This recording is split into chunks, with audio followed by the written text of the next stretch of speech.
Gracias por la invitación al Instituto de Inmunología de la Universidad Central de Venezuela, por permitirme participar en este simposio y más hablar de un tema tan importante como es una actualización en las terapias antirretrovirales. Recuerden que estamos cumpliendo 40 años desde los primeros diagnósticos de infección por VIH en el mundo.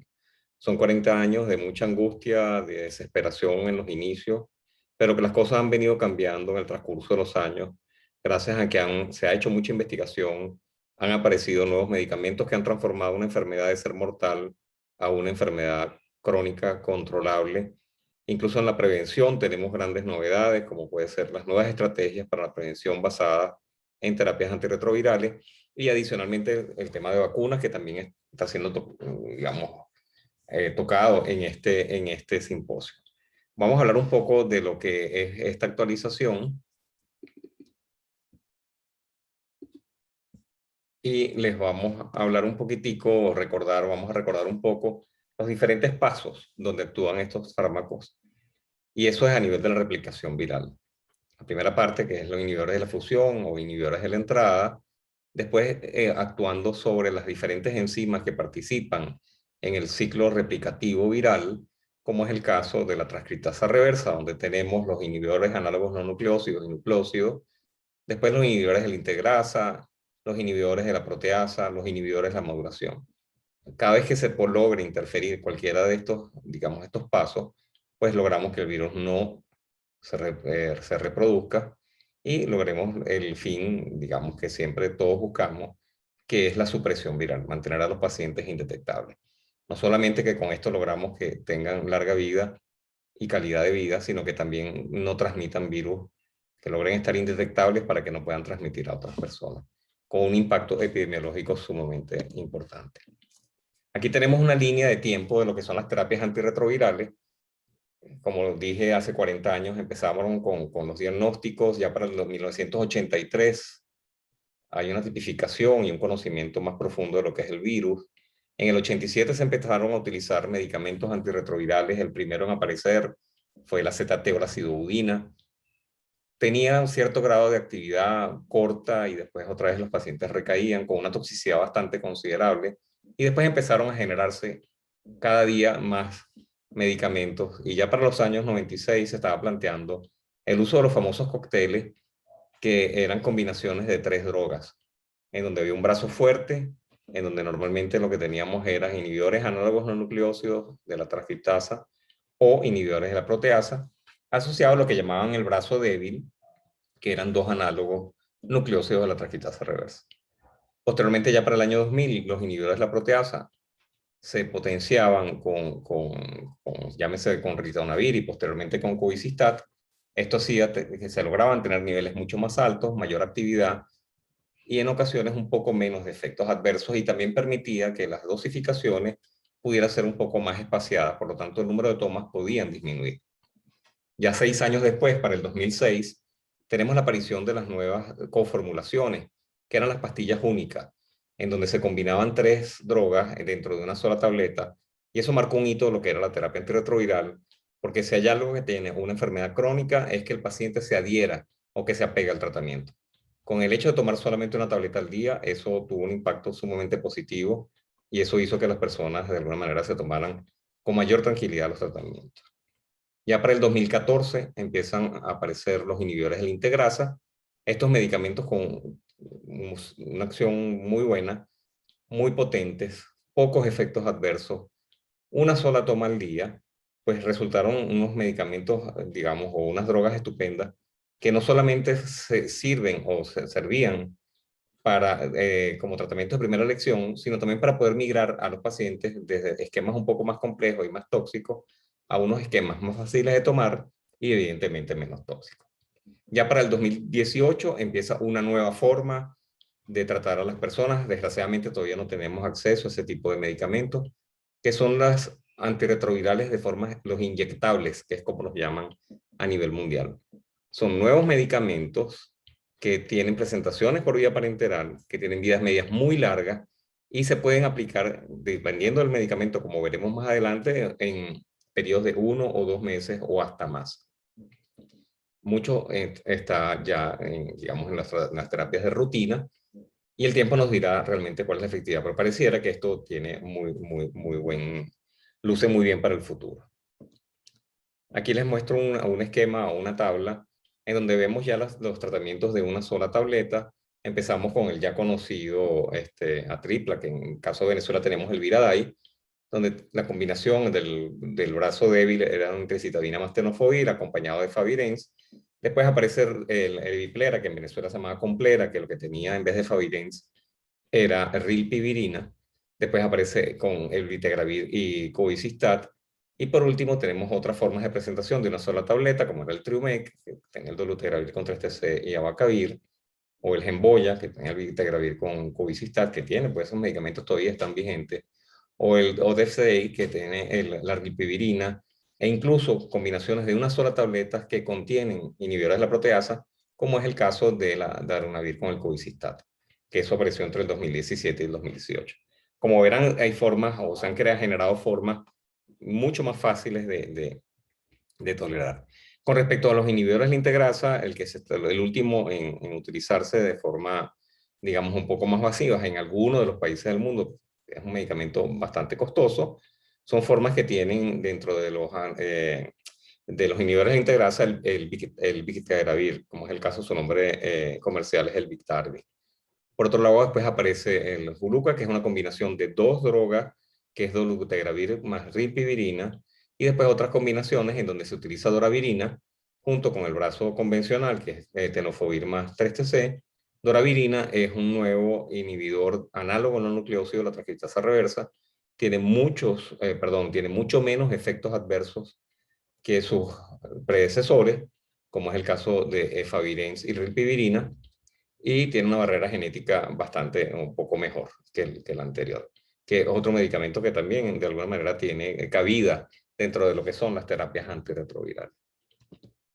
Como verán, la cantidad de medicamentos de los que disponemos desde que comenzó la epidemia es bastante numerosa, no nos vamos a detener ahí. Vamos a tocar diferentes puntos, vamos a hablar un poquitico del tenofovir alafenamide. En Venezuela todavía no tenemos posibilidades o sea, no tenemos acceso a este medicamento. Sabemos que tiene mucha menor toxicidad y esa toxicidad viene dada porque es una prodroga, tiene una vida media un poco más prolongada que el tenofovir convencional. Si comparamos el tenofovir convencional tiene una vida media de 0.4 minutos comparado con una de 90 minutos de la fenamide, y las dosis que se utilizan son bastante menores, por lo que la toxicidad, sobre todo renal y a nivel de densidad mineral ósea, es bastante menor. Por lo tanto, es un medicamento que de alguna forma es bastante efectivo. Tenemos con respecto a dolutegravir el estudio Advance, donde comparaba las dos combinaciones, tenofovir entricitabina más dolutegravir contra tenofovir entricitabina más efavirenz. En los dos grupos fueron comparables, no hubo ningún tipo de diferencia, bastante buena respuesta, con la ventaja de que dolutegravir tiene una muy alta barrera genética si lo comparamos con el efavirenz, y por otro lado tiene mucho menos efectos adversos. Con respecto al tenofovir y el dolutegravir, siempre se generan grandes preocupaciones con respecto a lo que es el aumento de peso de las personas. Y eso es un tema que vamos a tocar ahorita también adelante. Y otro problema que teníamos con dolutegravir al inicio es los efectos, o sea, su posible teratogenicidad y los efectos que podía tener a nivel del tubo neural cuando se trataban las mujeres en edad fértil que estaban embarazadas durante el primer trimestre del embarazo. Poco tiempo después se comprobó que no, que eran bastante seguras, por lo que ahorita no está contraindicado su uso. Se vio que la posibilidad de que tuvieran efectos, digamos, teratogénicos era comparable a la población de mujeres que no estaban tomando el tratamiento antirretroviral. Con respecto a los protocolos de transición, que ya empezaron una vez que aparecieron los inhibidores de la integrasa, por estas características que les dije que han sido muy buenas, con respecto a efectividad y efectos adversos y comodidad en las tomas, en muchos países se hicieron como las migraciones. Nosotros tuvimos una experiencia bien interesante en Venezuela. Tuvimos esa falla de medicamentos entre 2017 y 2018. Muchos pacientes quedaron sin medicamentos y se escogió un medicamento único donde se pudieran migrar todos estos pacientes. Tanto los que ya venían tomando terapias como inhibidores de la proteasa, o que venían con esquemas con en el brazo fuerte, eran análogos no nucleósidos a la transcriptasa reversa, o en aquellos pacientes que eran naif. Todos ellos pasaron a este único esquema que podían más o menos estar en el orden de los 80 y pico por ciento de población que tenía que recibir terapias antirretrovirales. La experiencia en Venezuela fue satisfactoria, fue buena, o se vio que teníamos, o que los pacientes tuvieron pocos efectos adversos. La efectividad, aunque las cargas virales o los estudios que se hicieron para evaluar cargas virales fueron, digamos, un número bastante bajo, que estaban en el orden de los 300 y pico de pacientes que se les logró hacer carga viral, aparentemente la respuesta fue bastante buena, fue favorable, mayor del 90% de efectividad. Por lo tanto, esa transición o esa migración de los pacientes fue bastante buena. El tema del aumento de peso todavía no está muy claro por qué las personas aumentan tanto de peso. Se le ha achacado un poco al dolutegravir como su efecto adverso, digamos, más temible, y normalmente está más relacionado con comorbilidades, más relacionado con resistencia a insulina que otra cosa, y una de las, digamos, digamos, de las indicaciones para poderlo tratar, además de dieta, ejercicio, pudiera ser la utilización de metformina o de algún otro de los medicamentos utilizados similares a este. Con respecto a cabotegravir y rilpivirina, quiero hacer, digamos, una aproximación para que después podamos entender un poco a lo que vamos. Cabotegravir es un inhibidor de la integrasa, es prácticamente igual al dolutegravir, con la diferencia de que no solamente viene en formas de tabletas, con vidas medias muy largas, como son 40 horas, que también tiene presentaciones intramusculares o parenterales de 200 miligramos, que pueden tener hasta de 20 a 40 días de vida media. Y la rilpivirina, que es un análogo no nucleósido, pues tiene tabletas también de 25 miligramos, tiene 50 horas de vida media, y su forma, digamos, parenteral, que es intramuscular, tiene una vida media alrededor de 30 a 90 días. Con estos medicamentos, pues se han hecho diferentes estudios, como es el caso del estudio Atlas, donde se le colocan inyecciones mensuales de cabotegravir más rilpivirina a aquellas personas que venían recibiendo un tratamiento previo que estaban indetectables, o sea, tenían buena respuesta. Aun cuando pasaban a una terapia dual o doble, y se vio que los resultados fueron bastante buenos, como veremos más adelante. Y después el otro estudio, que es el estudio FLAIR, ahí es lo mismo, inyectándolas mensualmente ambos medicamentos, pero estas sí eran pacientes naif. Esos son pacientes que no habían tomado ningún tipo de tratamiento. Se comenzó inicialmente por vía oral, porque esta tiene la doble presentación, y se vio que a las 48 semanas, el 92.5% de las personas y el 95.5% de las que tomaban oral, o sea, por vía parenteral o inyectable, tenían cargas virales indetectables después de un año de tratamiento. Cosa que es bastante buena porque estamos simplificando, las dosificaciones son mucho más largas, los efectos adversos son menores. Probablemente, digamos, el efecto adverso más incómodo, incluso nos los han referido pacientes que sí han tenido posibilidades de entrar en estos esquemas en otros países, es que duele un poco el sitio de la inyección, y son dos inyecciones que se colocan aparte. Otros de los medicamentos que se puede utilizar son los anticuerpos monoclonales. Los anticuerpos monoclonales lo que hacen es que bloquean la entrada al receptor CD4, el TCD4. Como todos los anticuerpos monoclonales, digamos, son bastante complejos su utilización. Aparentemente tienen muy buena respuesta. Lo que no tenemos muy claro si tiene cabida dentro del punto de vista de tratamiento convencional o de rutina, por la complejidad tanto para colocarlo, y la ventaja, bueno, que tiene una administración que puede ser en cada 2 semanas, pero tiene que ser por vía endovenosa. Por lo tanto, simplemente esto está en forma de investigación. Pareciera que en los casos, digamos, donde tienen resistencias bastante altas y no hay posibilidades para tratamiento, esos pacientes que tienen virus multiresistentes probablemente pudieran tener cabida. Islatravir es un nuevo fármaco antirretroviral, perdón, es un inhibidor de la translocación de la transcriptasa inversa, no nucleósido.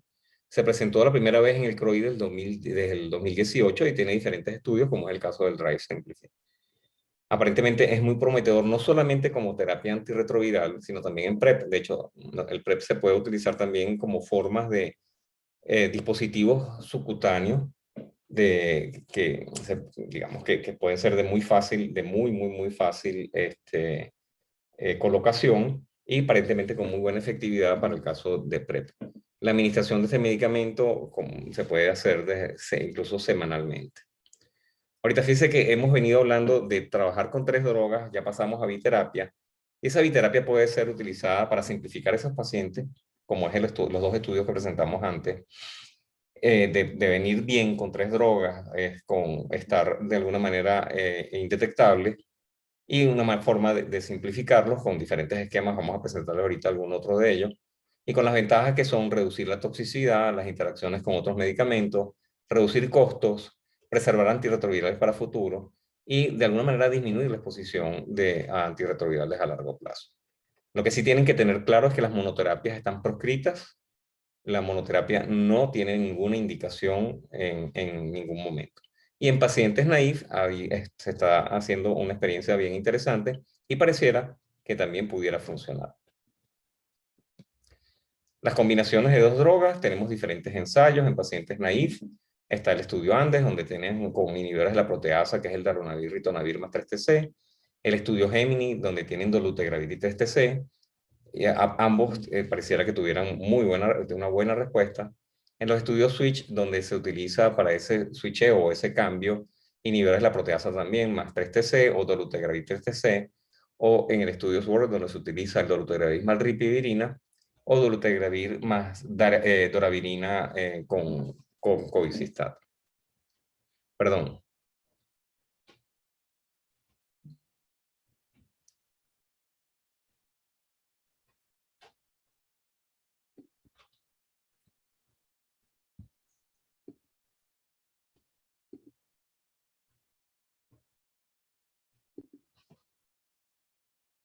Cuando vemos las combinaciones de 2 drogas, tenemos ensayos donde se tratan pacientes naïf, como es el estudio Andes, donde tenemos darunavir, ritonavir más 3-TC, el estudio Gemini, donde se hace con dolutegravir y 3-TC, y tenemos también otros estudios que están marchando, que son de switch, que son de cambios, de personas que venían ya tomando terapias antirretrovirales y pasan.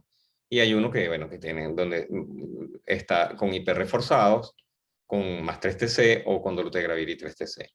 Por otro lado está el estudio SWORD, donde tenemos dolutegravir más ripivirina o dolutegravir más darunavir con cubicistat. Vemos que tenemos, digamos, combinaciones interesantes, todas estas bien toleradas, todas con vidas medias prolongadas, o sea que las justificaciones son bastante nuevas, e incluso utilizando medicamentos bien novedosos. Esto es un poco el estudio Gemini. Ahí vemos que es donde se comparan dolutegravir 3-TC más comparándolo con dolutegravir 3-TC más FTC, y vemos que la respuesta a las 48 semanas fue bastante favorable, con menos de 50 copias. Por lo tanto, pareciera que este tipo de combinaciones duales son bastante efectivas. Aquí tenemos un poco de consideraciones. Esto salió en un abstract del IAS del 2021, en donde vemos que dolutegravir más 3-TC mantiene la supresión viral en pacientes con una variedad de regímenes TREME. Esto, a diferencia del estudio Tango, en el que los participantes estaban basados en tenofovir a la fenamide, en este estudio llamado SALSA podrían estar en cualquier régimen de TARF, incluyendo incluso tenofovir convencional.